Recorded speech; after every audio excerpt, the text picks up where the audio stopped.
there's a huge amount of scaremongering that's going on from parts of the establishment who are looking for any excuse to stop this or to delay it. But the instruction of the people wasn't leave subject to a deal, it was leave. Leave.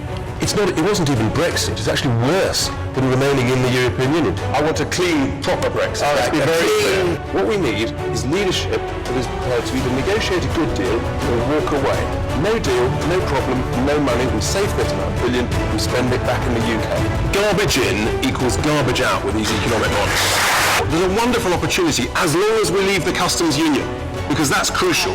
We can then have a free port, and free ports generate thousands and thousands of manufacturing jobs. If we have no deal, we're not going to pay £39 billion unless our negotiators are incredibly weak, and that actually really concentrates the minds of the European Union, because if they haven't got £39 billion of our money, they are bust. Oh, come on, let's be clear. We all know in business that no deal is better than a bad deal. Of course it's true, every business person knows that, and this is the worst deal ever in history, to pay £39 billion for nothing guaranteed in return.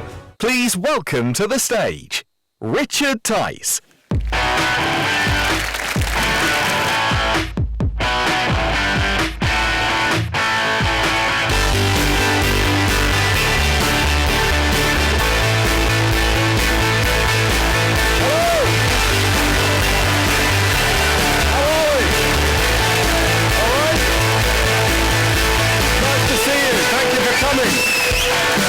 Wow.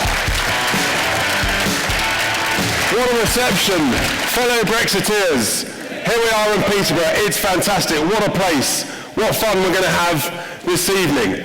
Hopefully, you all know me. My name is Richard Tice, and I'm an entrepreneur. I've been involved in setting up businesses, small, medium, and large, building thousands of homes, creating tens of thousands of jobs in the construction sector, bringing hundreds of millions of investment into the UK economy. And yes, we all make mistakes. I made a mistake. I was a member of the Conservative Party. I know. But that's fine, because I resigned a few weeks ago when I accepted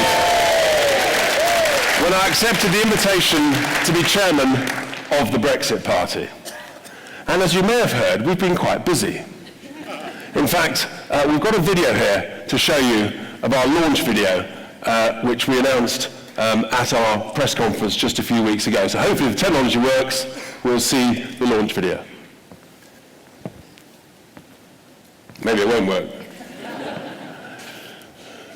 Yes? No? Tech? Failing me? Oh. Well, meanwhile, I want a bit of audience participation. Action, here we go.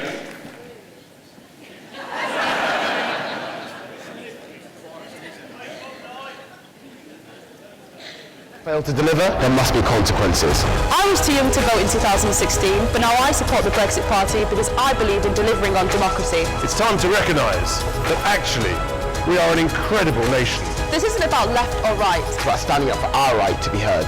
Successful, hard-working, so much to be confident, enthusiastic and optimistic about. That's why I'm supporting the Brexit Party. We are a single nation. We wish to remain a nation.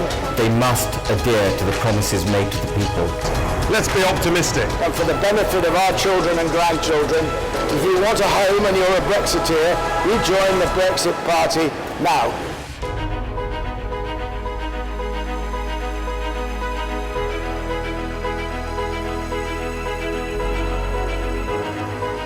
We can do so much better than currently we're getting from our members of Parliament. We want to be an independent, self-governing nation, making its own laws, controlling its own borders, and being proud of who we are as a people. Join us, help us, support us, do what you can for us. We need change in this country, and we need it now.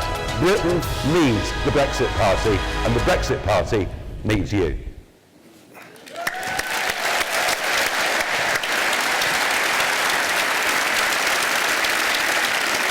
As you can see, he's back, and he means it this time. More from Nigel later.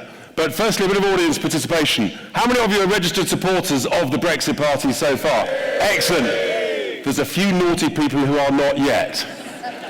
When you go home tonight, please sign up, join up. It's only 25 quid. Now, Do we believe in Brexit, ladies and gentlemen? Yes! When do we want it? Now! I can't hear you. When do we want it? Now! Thank you very much. Do we believe in democracy? Yes! Does Theresa May believe in democracy? No! Everyone's on message. Excellent. And of course, the tragedy is that Theresa May and her cabinet have humiliated our great country. Not once,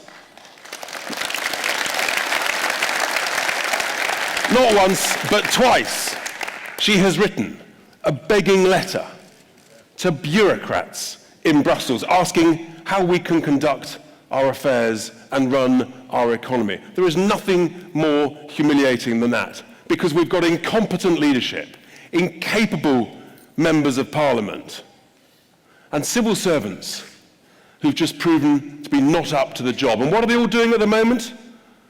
They're in the back door, they're in the back room, trying to do some dirty, dodgy, nasty deal to try and stitch this thing up. Well, we're not going to have it. We're not going to tolerate it. Because we can see what the vested interests are trying to do. And what the Brexit Party stands for is we're going to change politics for good. And we mean it. We're going to take on the establishment. We're going to take on the vested interests. We're going to take on the civil service that needs significant reform. Because what we stand for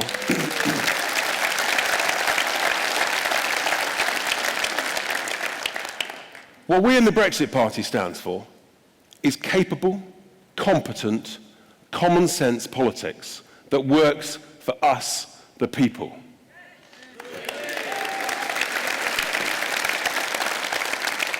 We all know, and we're the only party that says this, that Brexit is a huge opportunity. It's an opportunity to be embraced with ambition, with hope, with aspiration, with confidence, and with belief. But of course, all of these things requires leadership, something that is completely lacking in the main two political parties. But we have that leadership. And what's been amazing also, and we're going to hear from the candidates for the eastern region of this European elections shortly, the quality of the candidates that put themselves forward, decent, successful achievers, hard-working men and women who've never previously stood for public office in most cases. They actually were prepared bravely, courageously to stand up and be counted. They said, enough is enough. And the quality has been truly outstanding. And only today, we have also launched on our website that we are opening the applications for candidates to be members of Parliament for the next general election, because we, the Brexit Party,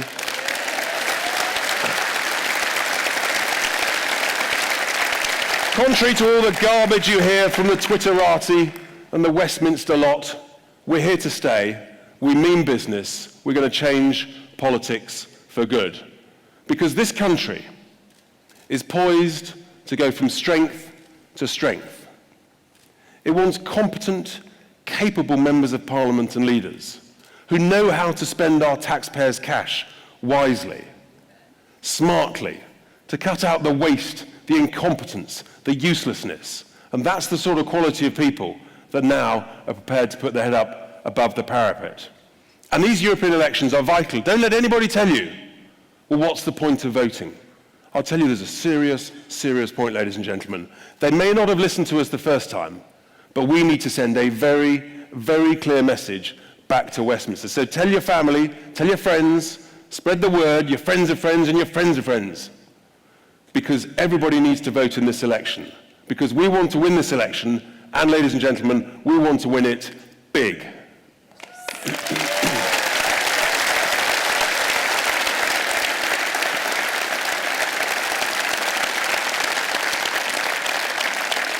Because we know what a fantastic nation we are. Hard-working, capable, the 5th largest economy in the world. Let's be ambitious.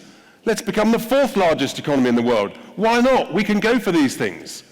It requires confidence, it requires belief, And we, ladies and gentlemen, the Brexit Party, we believe in Britain.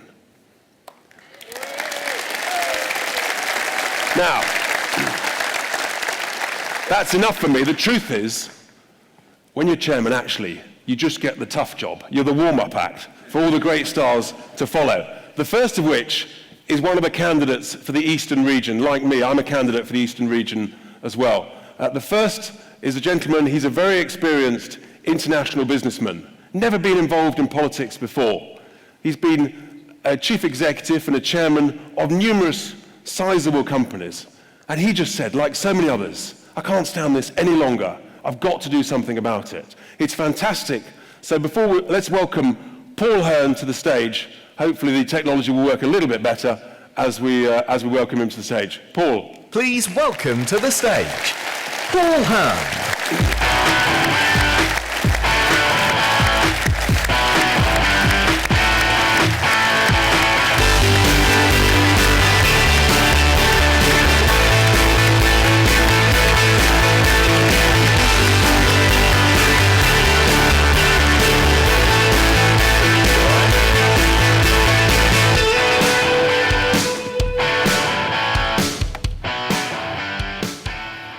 Gentlemen, good evening.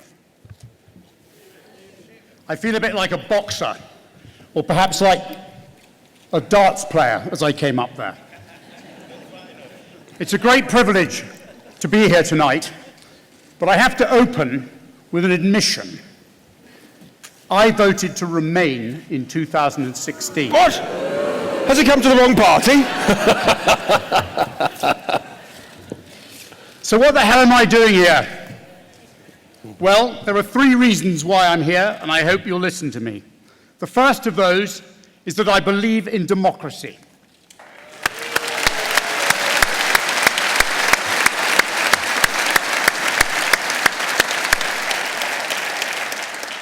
My side lost. 17.4 million people voted to leave the EU, and it is time that our parliamentarians, who think they're very clever and we're all thick, realise that everybody's vote is equal.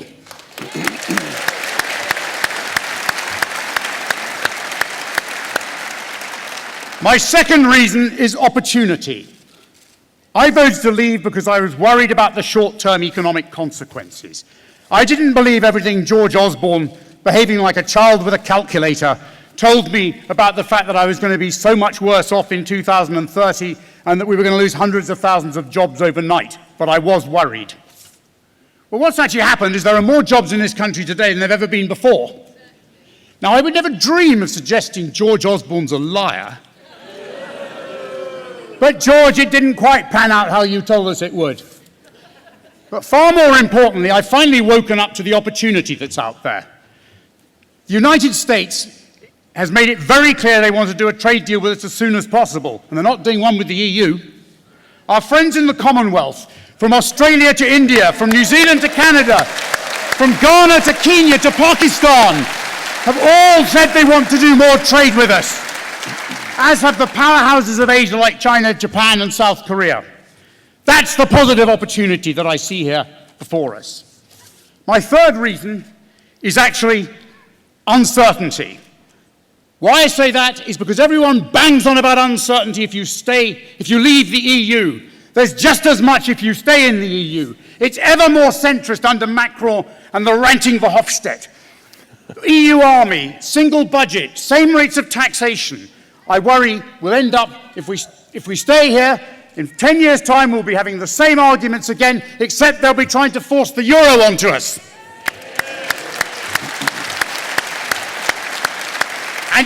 And if I may, because I'm about to run out of time, if I may, to people who voted Remain, and there are probably not many here, but actually people like me, I don't think that's what people like me voted for.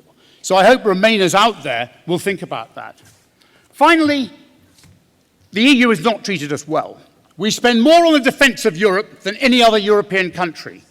Yet they have treated us like dirt, even if we haven't done a great job of negotiating. And the idea that we're all going to be friends again, and we're going to sit down with Jean-Claude Juncker and drink claret until the middle of the night, I don't think really works. Yes, we need a close relationship with the EU for trade and security, but it's not same old, same old. We need to leave and build it.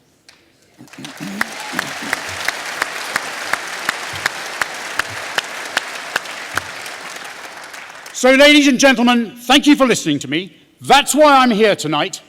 And we need your help to get out there and spread this message.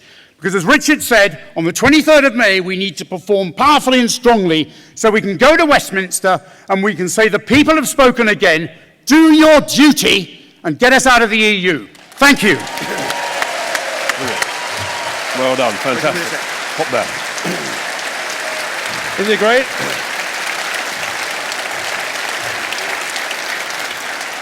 There's no question, ladies and gentlemen, he definitely now came to the right party. And we announced this morning at a press conference in London that not only do we want to win these elections big, but the quality of our elected MEPs, their experience, their expertise, and their belief is such that actually we demand to play a significant role in the negotiating team for future negotiations. Because let's be honest, there would be no greater direct democratic mandate than for people when they vote for the Brexit Party to know that actually they're putting a vote there that our experienced MEPs should then play a significant role. Because the truth is, the civil servants and the MPs who've never negotiated anything in their lifetime, they tried, they had their go, and they messed it up. Useless. So it's time for us to have a go. Which brings me to my next speaker, because she's also standing as a candidate for the Eastern region. And she is a specialist in the world of fishing, something dear to all of our hearts as an island, because we know that the fishing industry has been completely and utterly let down, betrayed by our membership of the European Union.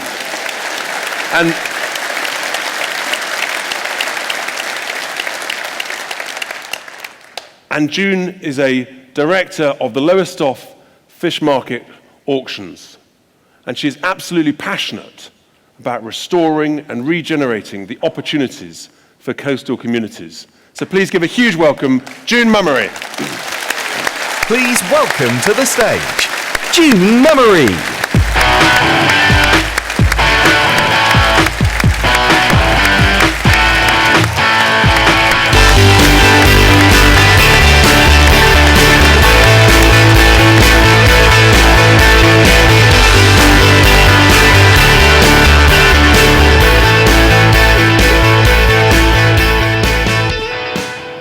Good evening, ladies and gentlemen. Hello, Peterborough. My name is June Mummery, and I own the Fish Auctioneers in Lowestoft, Suffolk, and represent the East Coast fishing industry. Thank you. I am delighted to be running as one of the Brexit Party candidates for the beautiful Eastern region.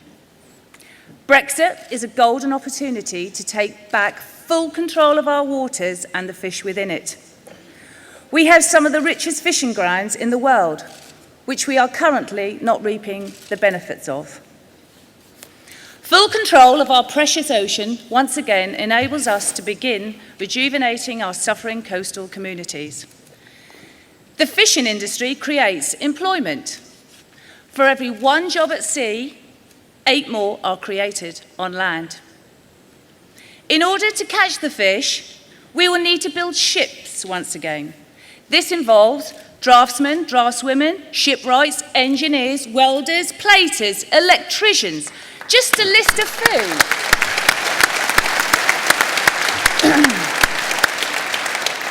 We as a country have the ability. We possess the knowledge. We now need to grasp this lifeline we are being presented with and so desperately need in order to rebuild a historical industry that has been forgotten about by our government, past and present.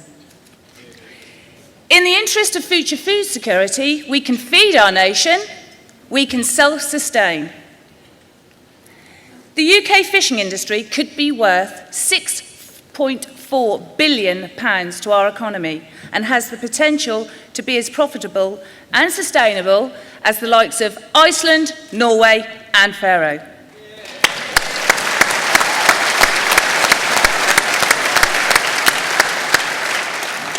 A staggering 80% of our fish is caught by the EU. What country would give away its ocean?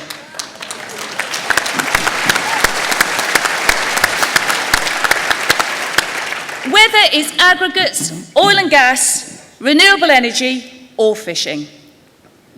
I am determined to bring back home our fishing industry. Our seas belong to each and every one of us standing here today. It's our back garden and we would like it back. Thank you.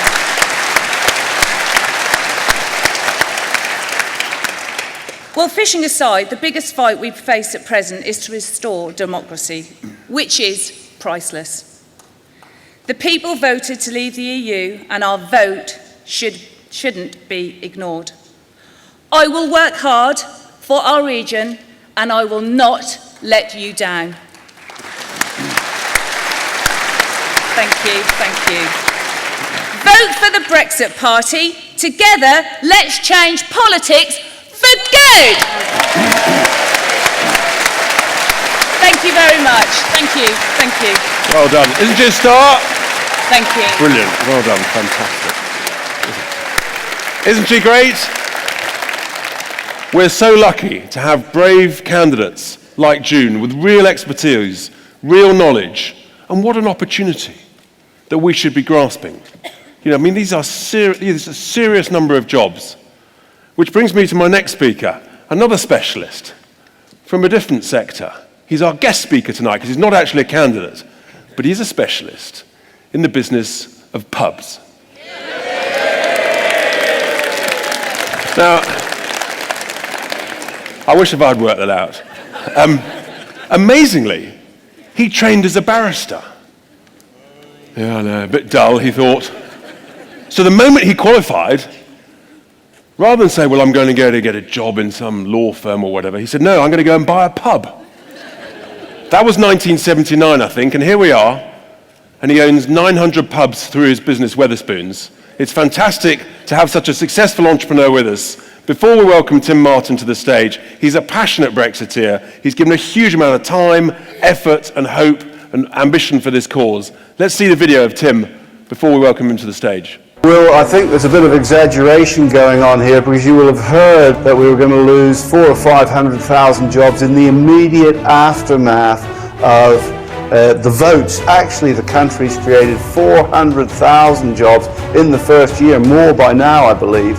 The EU is 7% of the world and it puts up barriers for the other 93%. We can trade with the other 93% without the customs union tariffs, which make goods expensive. At the moment, the EU is a protectionist system, so it charges tariffs to the 93% of the world that isn't in the EU. Well, everyone here is saying that's not true. Rishanara. Well, look, they're wrong. They're just wrong. We, at my company, showed anything you buy from the EU, you can buy from the rest of the world. They love to sell to us. Please welcome to the stage, Tim Martin.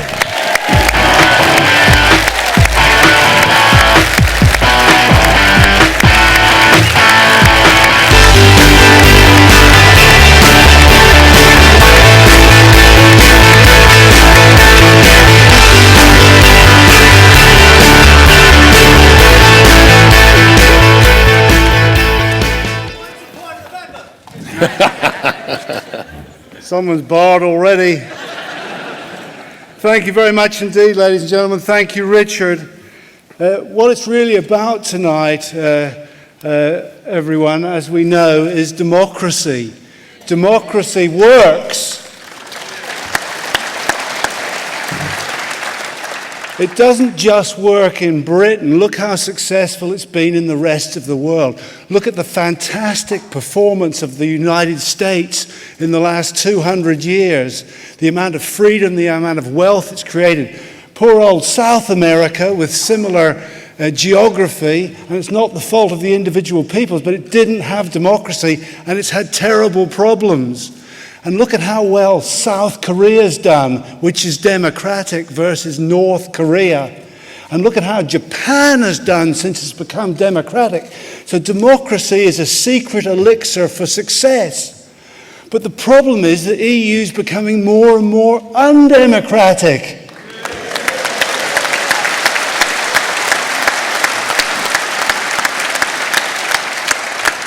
It's got 5 unelected presidents.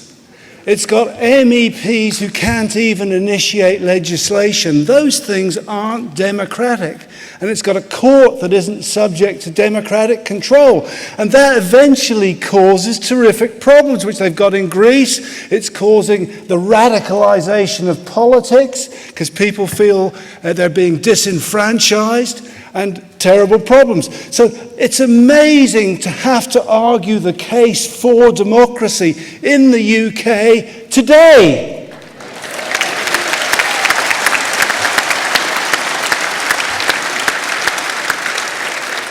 But I'll tell you the weirdest thing, and it's so odd, and I don't completely understand it.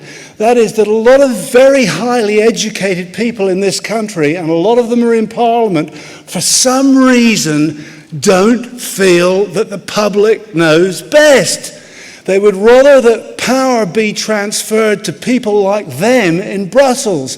And it's crazy because democracy is so potent. But politicians, ladies and gentlemen, have been arguing about this for decades. And what they decided to do is to have a referendum. And we won!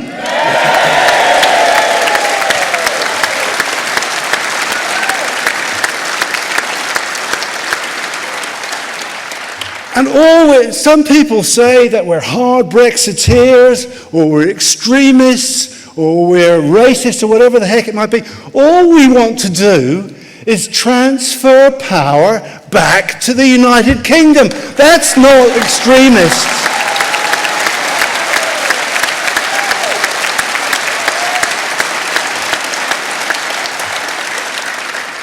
But ladies and gentlemen, you and I are being subject, and the people of the UK, to a little trick.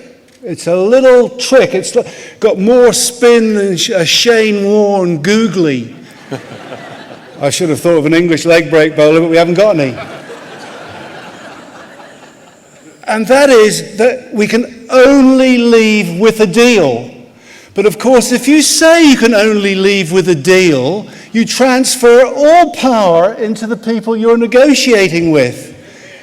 And the issue is that we don't want a deal, because the deal that's on the table is awful.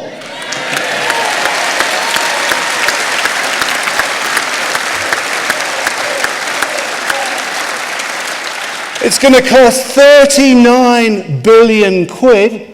600 quid for every one of you here. If you've got a family of 4, 2,400 for nothing.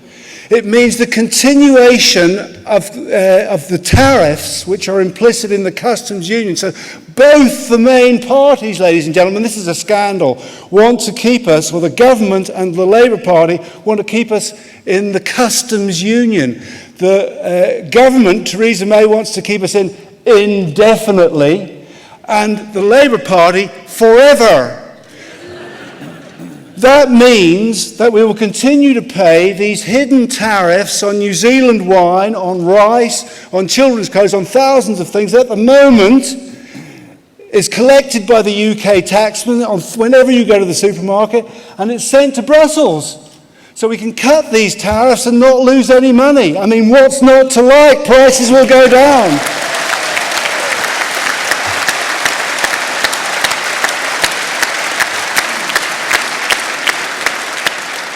And as the great June said, we can regain control of fishing. There isn't a snowball's chance in hell that Theresa May will regain control of fishing. We all know she simply isn't capable of it, and no one else in the main party seems to be very concerned about it.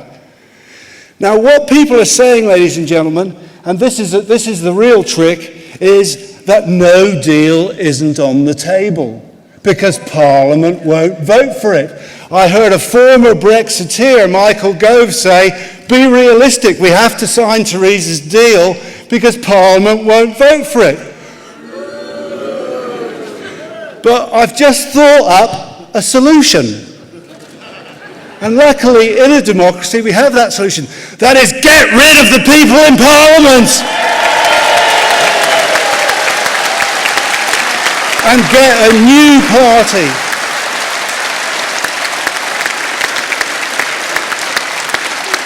Two things politicians are very, very frightened of. One is that people will support politicians at the forthcoming elections, wherever they be, who support Brexit. So use your vote, as Richard said. The second thing is, and I'm sorry to say this in a way because I'm a free trader, is I think we should now start to use our economic power to buy British,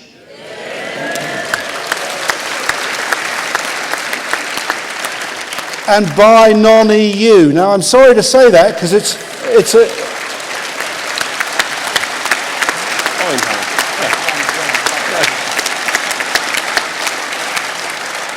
We've switched, for example, from French brandy to Australian brandy. Now, I know they're a rough bunch out there, but it's extremely high-quality brandy, and people, believe me, are very frightened of that. I know they are, because anything you can buy from the EU, you can buy from the rest of the world. That's me, what I think. Vote Brexit. Thank you very much indeed. Thank you. Thank you, Tim. Isn't he great?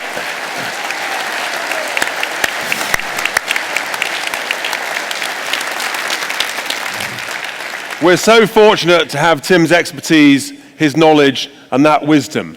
And he says it so clearly. Just buy goods from all over the world. Simple. That is real negotiating power. And our next candidate for the Eastern region, believe it or not, is still in his 20s. Now, he studied international relations, and the first thing he realized, having studied international relations, was that we should leave the European Union. And he's a slightly rare beast because he works in the world of media and he's a friend.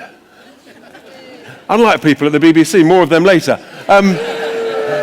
He's been campaigning for Brexit for many, many years. He's been a huge, huge worker for the cause. Please welcome to the stage, Michale Heaver. Please welcome to the stage, Michale Heaver.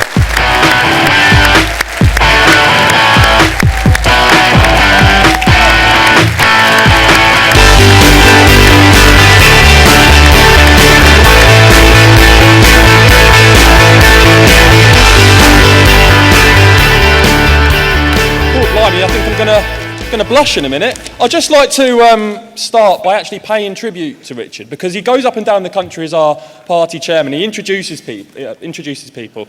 And I think actually to have an entrepreneur and a businessman speak so optimistically about the potential and the future of our country outside of the European Union, it's hugely, hugely inspiring. So thank you, Richard, and thank you for setting this party up and getting it going.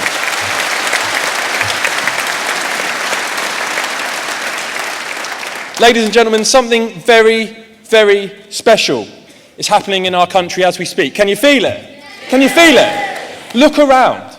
This is typically the size of a party conference these days, and the Brexit Party is knocking them out 2 and 3 a week. This is not normal. We are living through an extraordinary time.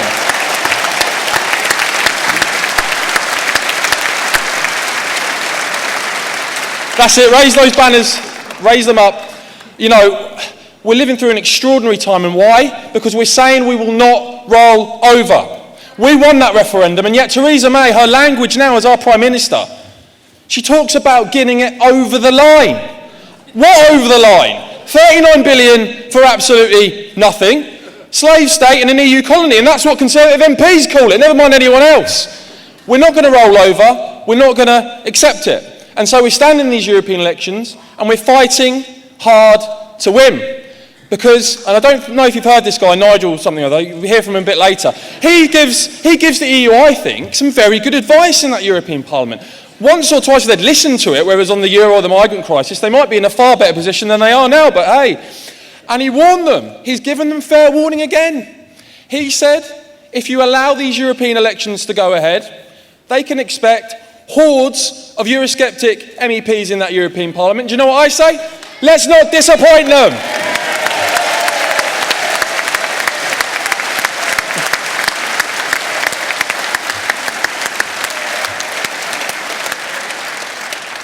And I think what we've seen with these crowds and in the recent elections where we saw an extraordinary number of spoilt ballots, you know, people that angry, that frustrated, that they didn't just sit at home, but even just at a local election, went and spoilt their ballots time after time, writing the word Brexit. Well, isn't it fantastic that on the 23rd of May, you don't just have to write Brexit on your ballot paper, you can vote Brexit on your ballot paper, and we can win this election.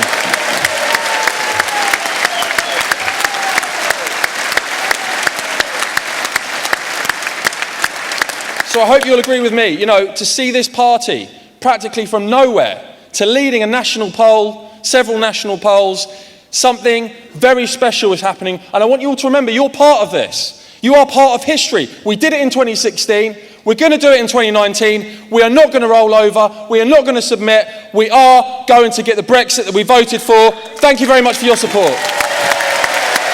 Brilliant. We'll take your papers.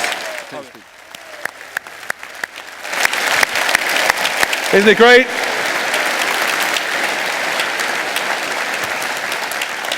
Passion, enthusiasm. Which brings me on to my next speaker, who also has her own very special form of passion and enthusiasm. Now, she's had a number of phases to her career. Her first sort of warm-up phase, she spent 23 years as a Member of Parliament for a party that we won't mention. She then realised that actually her true calling was just about to come. And so she moved on to the second phase of her career. Yes, she taught us how to dance in Strictly Come Dancing. And not content with that, she then moved swiftly on to Celebrity Big Brother. And now, the third phase of her career, to help the Brexit Party make sure that we leave with a proper WTO Brexit. Before we welcome her onto the stage, let's just see her on the video. We are in a complete mess. We've got the worst Prime Minister since Anthony Eden. We've got the worst leader of the opposition in the entire history of the Labour Party. And we've got the worst Parliament since Oliver Cromwell. And with that combination, we are actually engaged in the most important international negotiations for 50 years. No, let me finish this sentence, Adam, then over to you. There's a growing disengagement between the people and Parliament. So what I want is an overwhelming Brexit victory on May the 23rd. That's what I want. Please welcome to the stage, Widdecombe.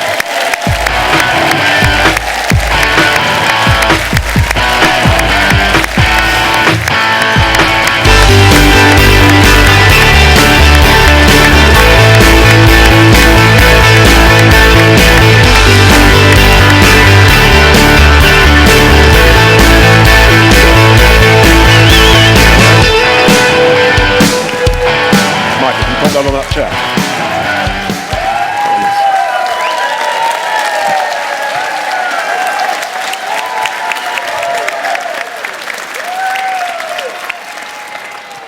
Thank you very much. Now, do you think that we can remain a member of the EU and make our own laws? No. Do you think we can remain a member of the EU and control our own borders? No. Do you think we can remain a member of the EU and organise our own trade deals? No.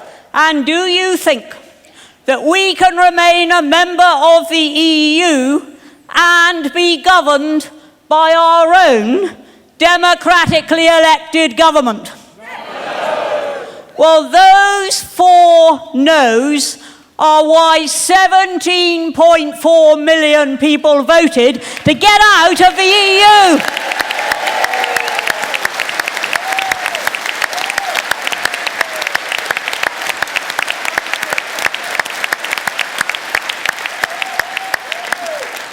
And when you hear those patronising nincompoops saying that, oh dear, we didn't really know what we were voting for, those 4 no's are the answer. That was what we were voting for.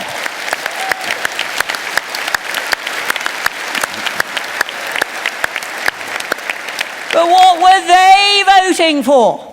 Well, the exact converse.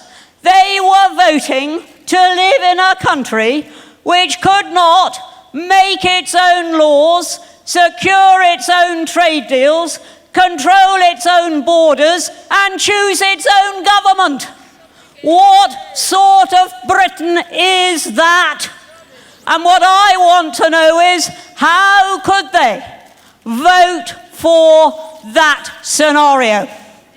And yet, we have been comprehensively betrayed.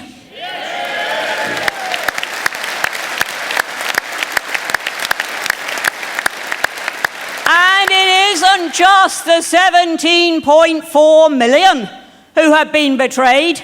It is also generations to come who, if they have their way, will not grow up in an independent, self-governing country. They have been betrayed.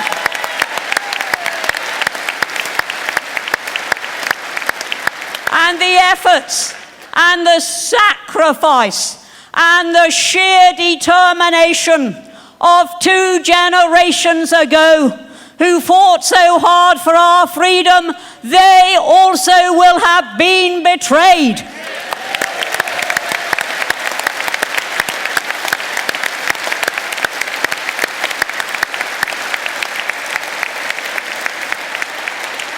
And we cannot let that betrayal take place. Now, Theresa May and Jeremy Corbyn want to turn Britain into a doormat over which Juncker can tread his dirty feet, over which Barnier can stamp in whichever direction he wants to go. Instead of that, what we want is to get rid of that doormat and to leave.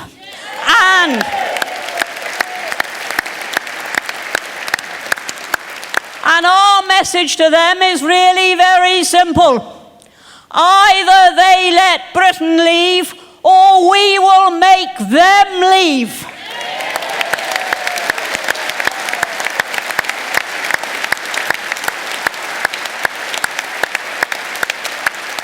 And we will clear out the Augean stables that is Westminster at the moment.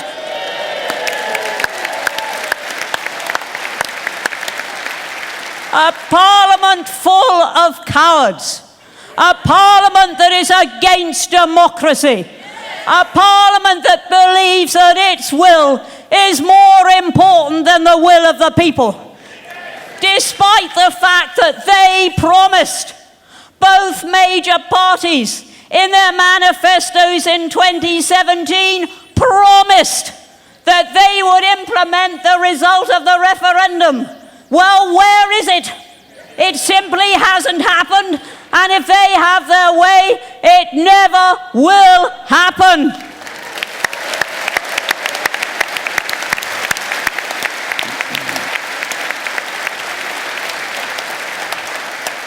Now, one of my most enjoyable moments after the local elections was the expression on Jeremy Corbyn's face as he realised that far from gaining hundreds of seats, which was their pre-election boast, hundreds of seats they were going to gain as a result of their fudge. Instead of that, they lost scores of seats, and therefore he is now in a very weak position. And does the Prime Minister take advantage of that? Does she say to him, right, Jeremy, this is it, now you've absolutely got to get behind a Brexit? No. She says, oh, do you want a customs union, Jeremy? Certainly. Oh, Jeremy, do you want to stay aligned to the single market? Oh, certainly. Oh, Jeremy, you still want us to be governed by EU law? Oh, Jeremy, just tell me how much of that law you still want us to be governed by.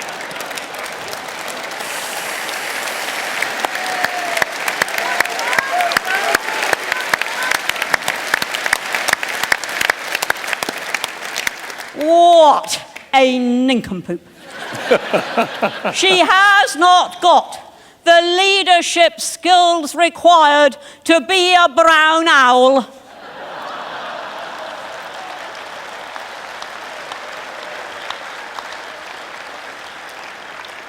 In fact, I wonder if she has any leadership skills at all.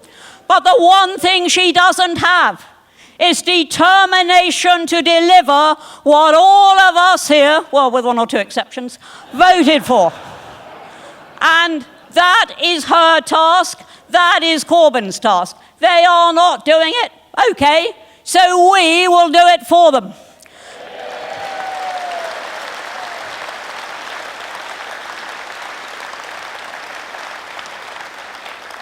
And it is very simple. When we have had a massive victory on May the 23rd, we will then see what happens. And if they finally deliver Brexit, all well and good. But if they don't, then we will go to Westminster and we'll deliver Brexit.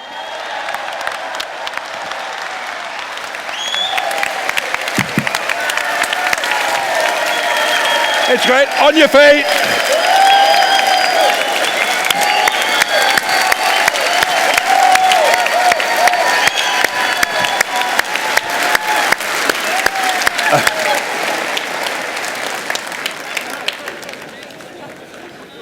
Talk about enthusiasm, ladies and gentlemen.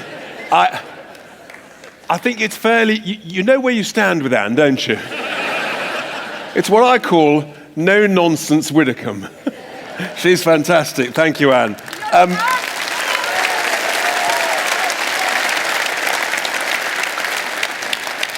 But that energy, that passion is an inspiration to us all as we spread the message to everybody, far and wide. We must vote. We must send this clear message. Not only is Anne courageous, but also our next speaker is courageous. Never, ever imagined that he would be standing for election as a member of the European Parliament. Like me, he was somehow involved with the Conservative Party. I know, but we've all learned. And also, he knows that the scaremongering in his specialist industry of security and cybersecurity, all of that scaremongering is utter nonsense, because we've got such a great range of specialists among our candidates. And to have this knowledge in the world of cybersecurity, please welcome to the stage, Michale Heaver. Please welcome to the stage, Michale Heaver.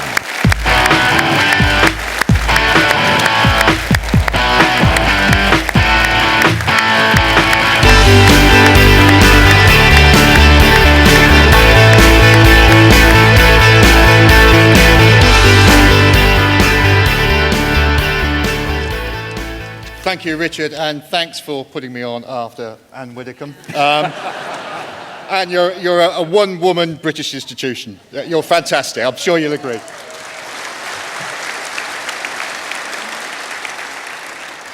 It's great to see so many people at all of our rallies, and it's great to see so many people joining online as well. We can reach a huge number of people on the internet. Now, I'm not a professional politician. I've never earned a living from politics. As Richard said, I do cybersecurity in the day. I've worked for many high-tech companies in the United States and Finland and in Israel.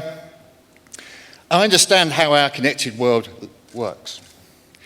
But I have to tell you, ladies and gentlemen, as someone working in cybersecurity, I'm pretty hacked off with this government.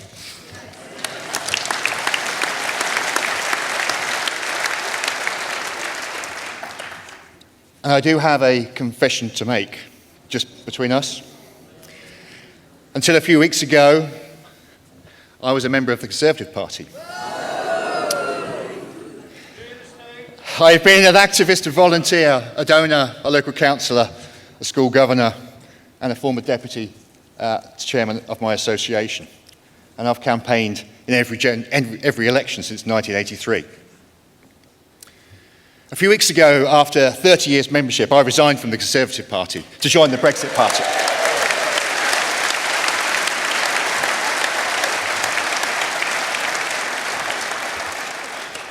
The world's oldest political party can no longer count on my support, and I've left. I've resigned. But why? Over the past 3 years, I've concluded that on the issue of European Union membership, the Conservative Party is institutionally remain. From the Prime Minister, Mrs May, most of her cabinet, the majority of its MPs, right through to its own administration. At the grassroots level where I worked, it has become divorced from the views of its own supporters and, more importantly, the wider electorate. It's remain, remain, remain, and it has to go.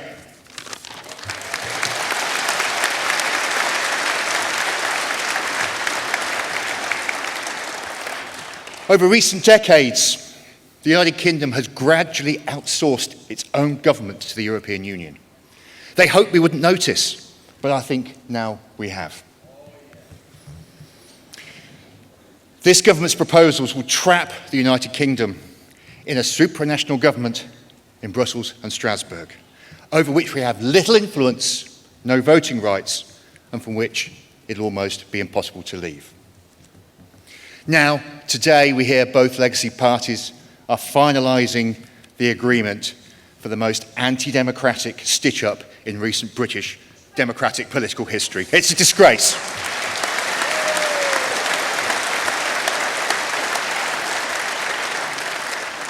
Ladies and gentlemen, these politicians are intent on keeping us in the European Union for as long as possible, and they'll use every method they can invent to do so. It's not what we voted for. What we're witnessing in government is not Brexit. Am I hacked off still? You bet, and I bet you are too. Some pundits will say, we didn't know what we were voting for. They are wrong. We voted to leave the European Union by a clear margin of 1.3 million votes on a record turnout of 72%. I'll tell them this is what leave means. It means self-government. It means sovereignty over our own affairs, jurisdiction in our own courts, control over how we spend and raise our own taxes, an open immigration policy fair to all, and a UK trade policy. Sounds like democratic government to me. Does it to you?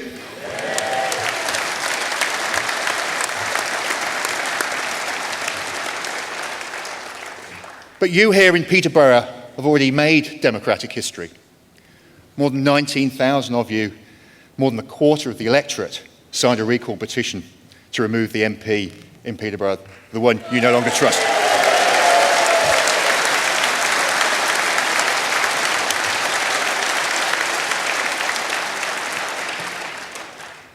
Using peaceful, lawful and democratic means, over 6 weeks, you made your voice heard in that recall petition.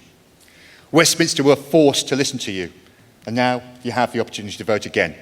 And for that, you deserve a round of applause.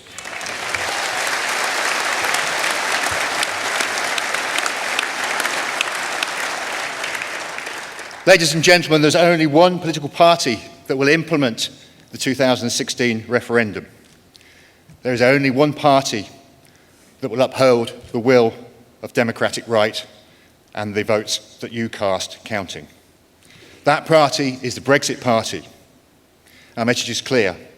If you want truly democratic government, if you want competence in office, and if you want to trust those that govern us, All you have to do is vote for it. So vote for the Brexit Party on May the 23rd, and together we will change politics for good.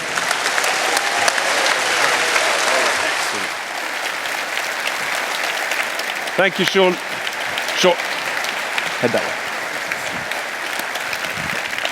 Thank you very much, Sean. And so, ladies and gentlemen, to our penultimate speaker, someone whose home is near Ely, standing as a candidate again for the Eastern region, and again, brave enough to put his head above the parapet and take all the abuse, the nonsense that comes with that. Never imagined that he would be standing for public office. Another specialist, an engineer, a physicist. Please welcome to the stage, Edmund Fordham. Please welcome to the stage, Edmund Fordham.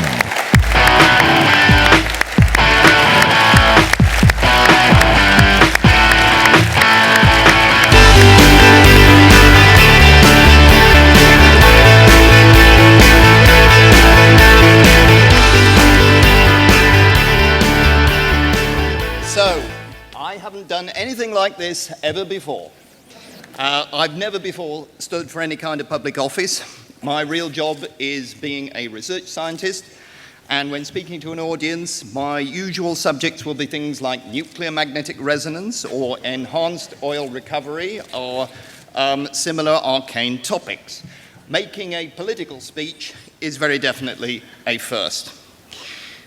I'm here, like all of us, because I can't stand by and watch our country's foundational democratic principles being so comprehensively trashed.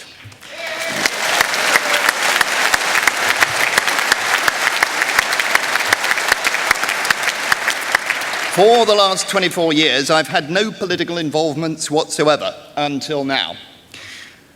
But once upon a time, I was once a member of the Labour Party. Now, that was rather a long time ago, and the Labour Party I supported was a democratic party. Its luminaries, like the late Tony Benn, not only endorsed democracy, they celebrated it. They honoured the suffragettes who, little by little, had won the vote for all adult citizens. One person, one vote, one law, that achievement used to be celebrated by the political left. There were few MPs of any party who were more consistent opponents of the European Union than Tony Benn, and upon democratic grounds. So I'd like to quote to you from what Tony Benn actually said in a debate upon the Maastricht Treaty.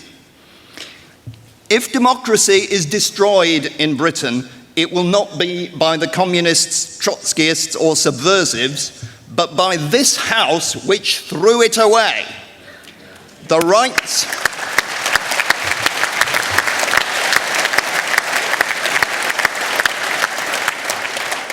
and here is his point. The rights that are entrusted to us are not for us to give away. I cannot hand away powers lent to me for 5 years by the people of Chesterfield. I just could not do it. It would be theft of public rights.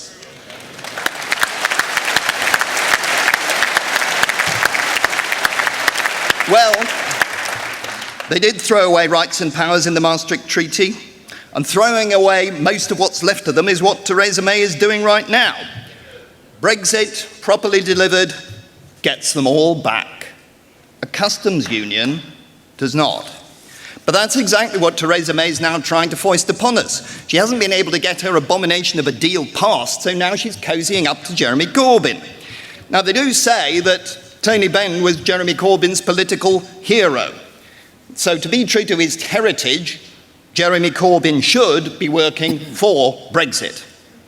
But most of his own MPs are still in a complete thrall to the EU. They don't believe in Britain, although we do. So Jeremy's stitching up his proposals with Theresa May, all designed to keep us in a customs union, still shackled to the EU, doing whatever we're told, but with no say.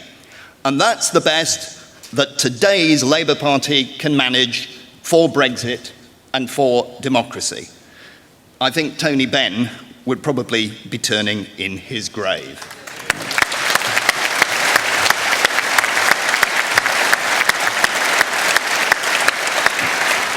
those time-expired Tory and Labour parties, Brexit just doesn't compute. It's completely beyond their abilities. So what can we do about it? Those MPs in Westminster are overdue for the biggest earthquake we can possibly deliver on May the 23rd. One that leaves them quaking in their boots. They got what I'd call just a minor earth tremor last week in the local elections, but I don't think they've felt anything yet. And if they still don't get it, when we say we aim to change politics for good, we mean it. Well done. Brilliant. Fantastic. Well done.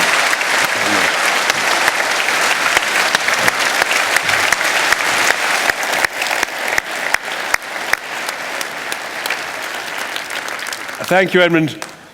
With that language of tremors and earthquakes, it's a very nice sort of warm-up for our final speaker this evening, who needs little introduction, but it's fair to say, I can't think of any other single person who has had more impact, more influence on British politics and the direction of our country for the future than our next speaker. I've talked before about bravery and courage, and there's no question that Nigel has had to put up with more abuse, threats to himself and his family than any other person in politics in the last 25 or 30 years. But he's stuck at it, and the good news is, ladies and gentlemen, he's back. And let me tell you, you may struggle to believe this, but actually, I promise you, I've got him in training. He's never been fitter for the challenge ahead. And it's good news because he really means it. Before we welcome Nigel to the stage, let's just see him in action on the video. We have a parliament that is now completely out of touch with our country. I think politics is broken. Our task and our mission is to change politics for good.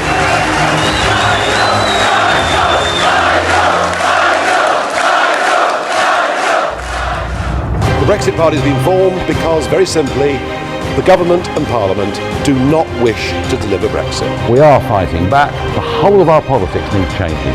The two-party system doesn't work anymore. If they thought we were going to give up, they've got another think coming.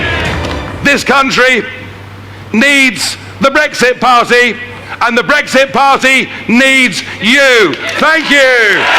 Please welcome to the stage, Nigel Farage.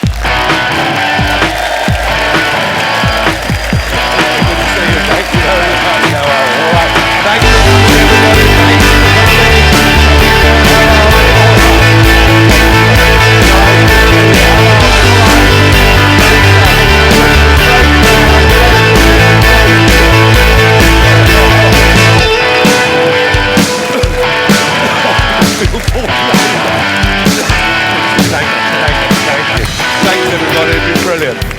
Thank you.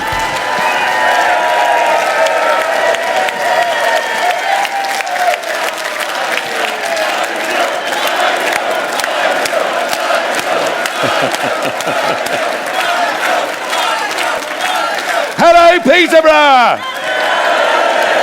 And thank you for that warm welcome. I've been here before.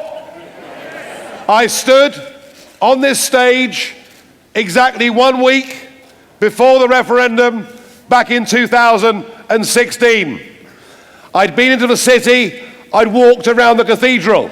We had a big audience in the room. I shared the stage with a man called Stuart Jackson, who at the time was your Member of Parliament and a devoted Brexiteer.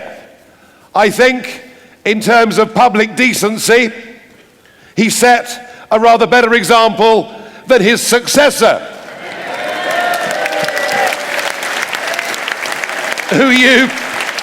who who you decided so overwhelmingly to get rid of when 19,000 of you signed that recall petition, and well done you. Well done indeed. But if there was any constituency in the United Kingdom in which trust between politicians and the people had been more broken, I can't think of one in more crisis than Peterborough. Because you see, this constituency voted by 60% to leave the European Union. Quite right that you did. And the following year, well, you changed MPs. That was a mistake, but never mind. But you did vote for an MP, you had two choices, who said they would honour the result of the referendum. And then we saw 500 MPs vote for Article 50, which said we were leaving on the 29th of March this year with or without a withdrawal agreement. Did we leave on March the 29th?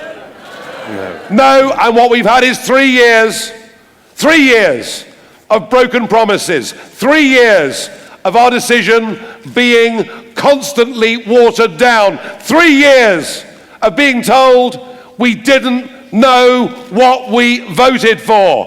How dare you, Nick Clegg? How dare you, Tony Blair? How dare you, George Osborne? How dare you, Anna Soubry?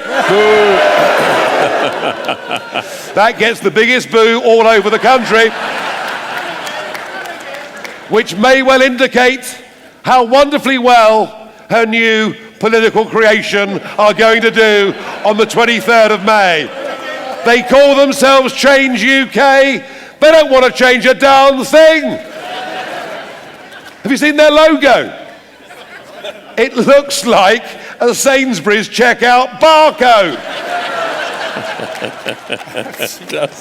But what we've had from all of those people is the attempt to water down, to delay Brexit. But we had a Prime Minister who stood up and told us 108 times that we were leaving on March the 29th. A Prime Minister who has told us over and over again that we'd take back control of our laws, our borders, and our money. And a Prime Minister who has turned out not just to be the worst Prime Minister in the history of this nation, but the most duplicitous and dishonest one as well.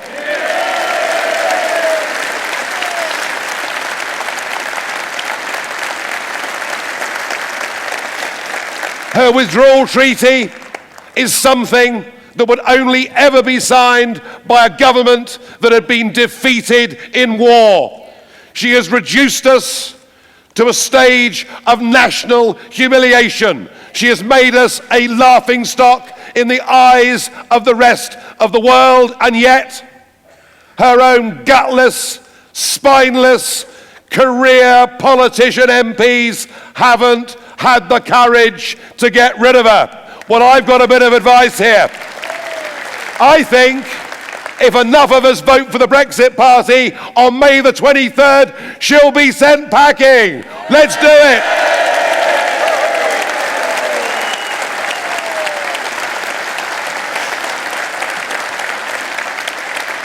And I've been saying for the last couple of weeks, when you think about it, we have had a continuous parliament in this country for 800 years. We are the nation that developed the very idea of parliamentary democracy. We are the nation that sold that concept to dozens of countries all over the world post-1945 with decolonisation.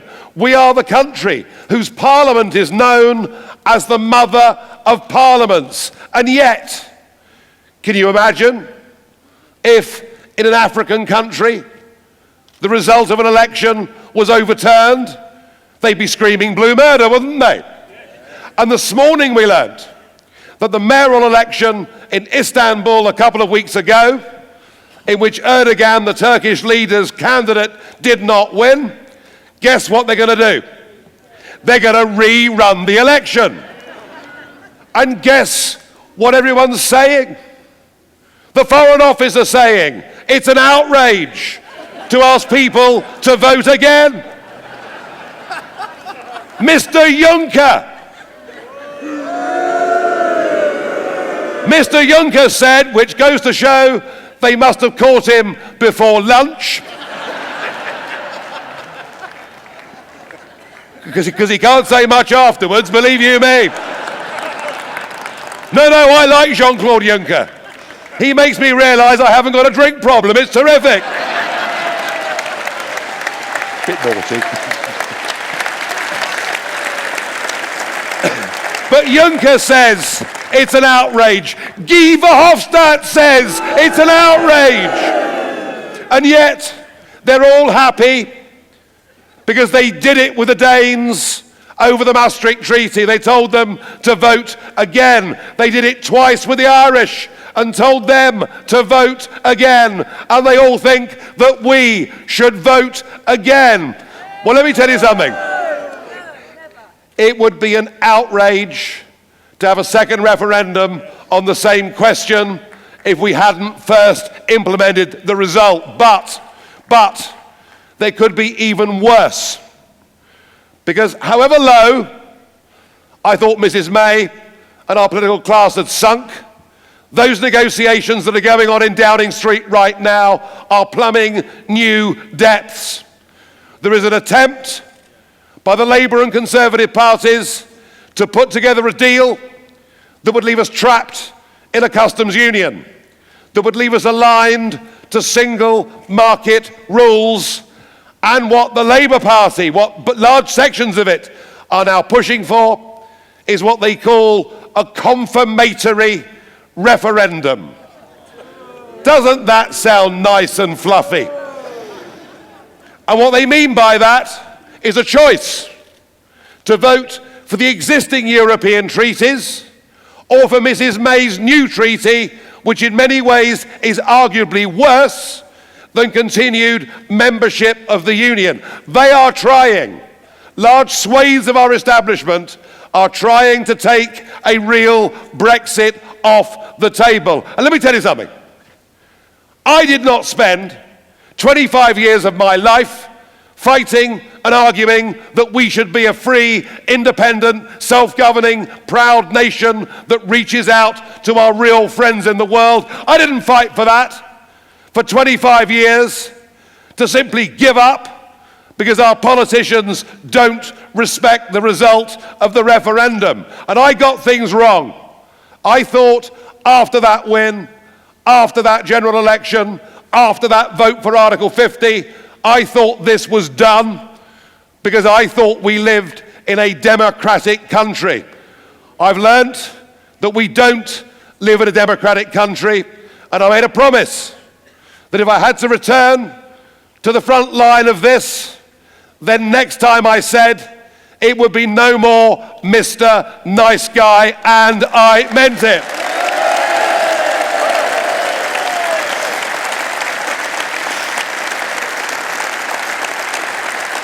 This fight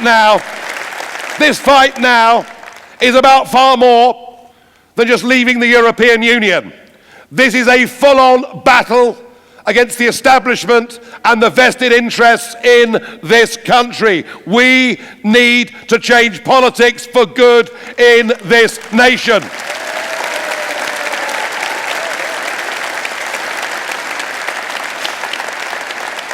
And they may well still underestimate us. But look what the Brexit party's achieved in the space of 4 weeks. 4 weeks ago, we appeared like a jack-in-the-box.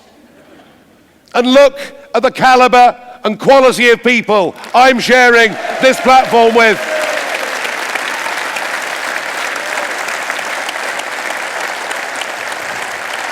People from every walk of life, people from differing political backgrounds. We are fighting, ladies and gentlemen, for the very principle of whether we're to be a democratic, free nation. This is not about left or right. It's about right or wrong, and we have right on our side.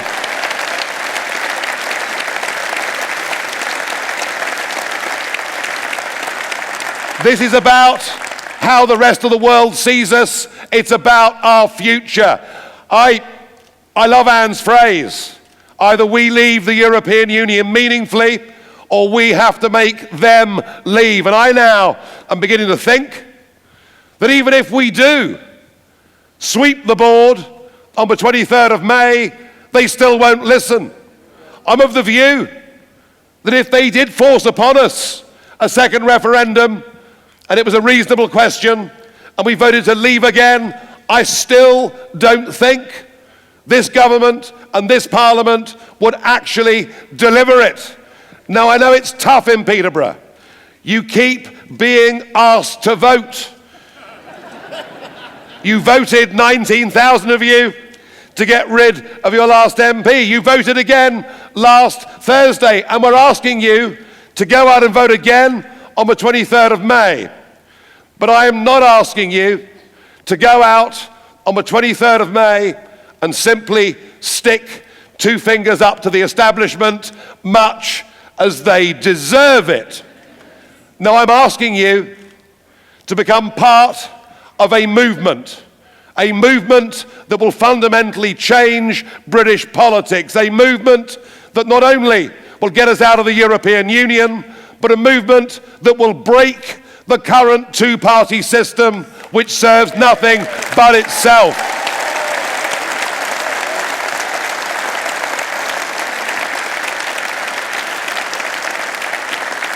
We need to update and modernise our democracy in this country. We need to start being proud of who we are as a nation.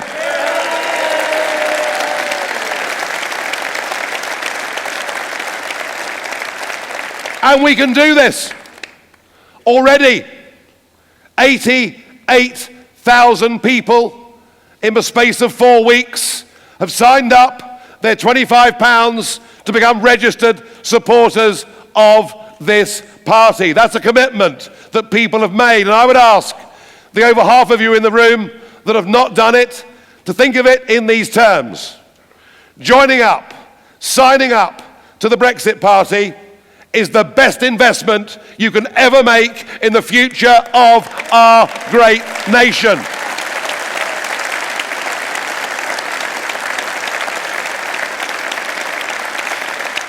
So I need, and I hope I can I ask you, are you with us? Yeah! Will you take this message out to your friends and family where you live, not just for this European election or the Peterborough by-election or indeed the next general election in which we will contest every single seat? Will you stand and fight with us?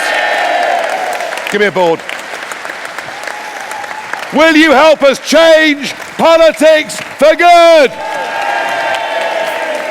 Thank you very much.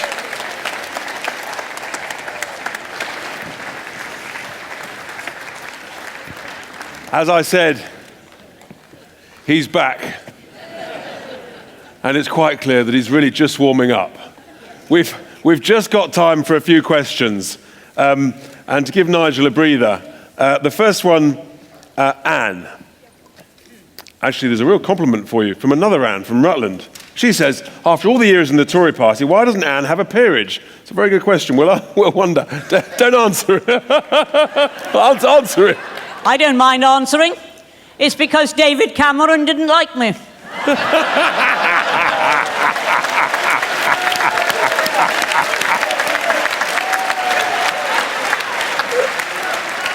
But don't worry, I didn't like David Cameron.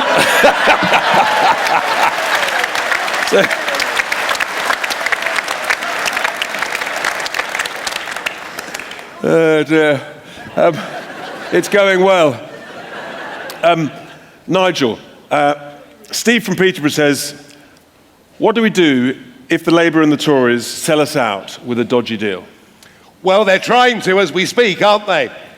I have to say, the one thing they cannot stop is this European election happening on May the 23rd, and that David Liddington chap said as much in Parliament this afternoon. I say chap, you probably don't even know who he is, he's so insipid, but there we are. So one thing they can't stop is the European elections from happening. What they say they might be able to stop is us from taking our seats. But hey, every single promise she's made has been broken. We were leaving on the 29th of March, we didn't. We were leaving on the 12th of April, we didn't. We were going to leave by the 30th of June, we're not. Now we're going to leave on the 31st of October, Halloween, trick or treaty. All I can tell you is, if they did somehow get a parliamentary majority for a permanent customs union and alignment with single market rules, they would have formed a coalition against the people of this country, and they have no idea of what the consequence would be. And frankly, in those circumstances, I think the Brexit Party would do extraordinary things in the next general election.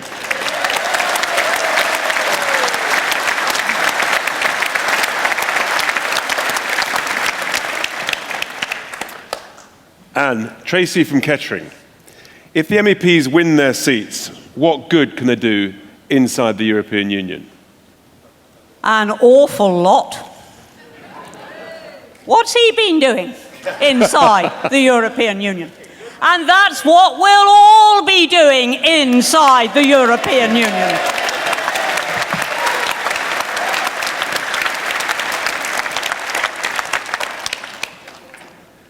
Nigel, just before we finish, Rob from Nottinghamshire. What happens? How do we change politics for good after we win the Euros?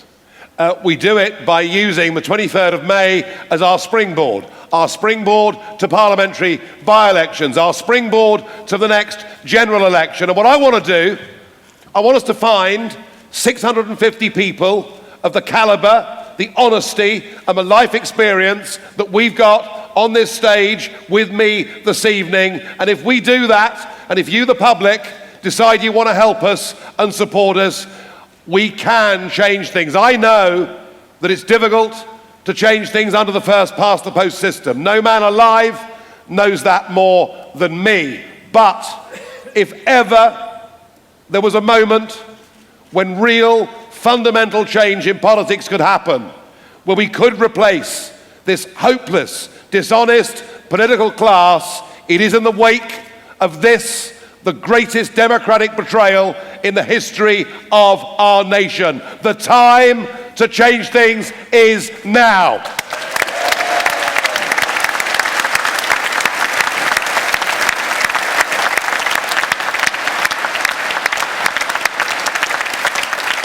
So, ladies and gentlemen, that brings us to an end. But I think we need you all on your feet.